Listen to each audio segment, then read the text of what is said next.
making use of virtual therapy sessions. At this difficult time, it might not be possible for you to see your mental health worker for face-to-face appointments. You may be offered sessions virtually using Skype or an alternative online platform that will allow you to connect with your mental health worker. If you have a computer, tablet or smartphone, you should be able to receive video calls. Your mental health worker will help you to get this set up. It might be helpful to have a pre-therapy telephone conversation, or they can send you an email explaining how to access a video link. Most staff have experience of offering telephone consultations, and there are many similar considerations in having a video session. If you are new to this, there is good evidence that therapeutic support can be delivered competently via different media. This is usually acceptable to the client, and it is possible to build up therapeutic relationships that are as strong as those formed in face-to-face therapy.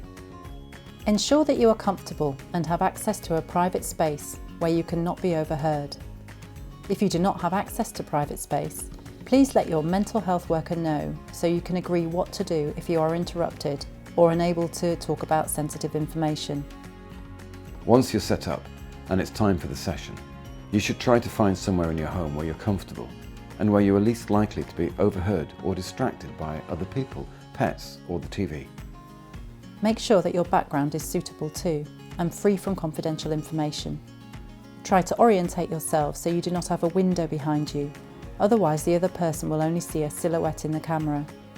Make sure your own face is adequately lit and, if you can, plug earbuds or headphones into your device so that the sound is clear and you're not distracted by any background noise. If you can each see and hear one another properly, this will enable more of a sense of connectedness to the other person.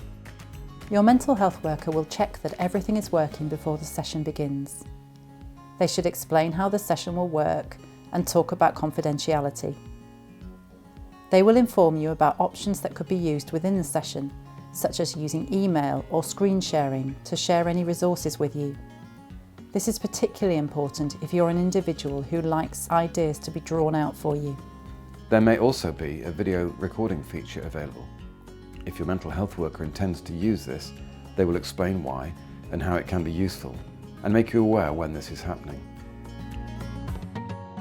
Therapy is built on trust, so it's similarly important to talk to your therapist if you want to record the session for your own use. Ask your mental health worker questions if you are unsure about anything. You need to feel as comfortable and safe as possible. Agree a procedure with your mental health worker of how you should proceed should the technology fail during the session. For example, attempt to reconnect or continue by telephone. If you're still unsure about using video, tell your mental health worker. They might be able to suggest something else like a telephone conversation. If the video session does go ahead, try to stay focused on what you and your mental health worker are talking about. As with a face-to-face session, tell your mental health worker if you need to take a break or if you are becoming distressed.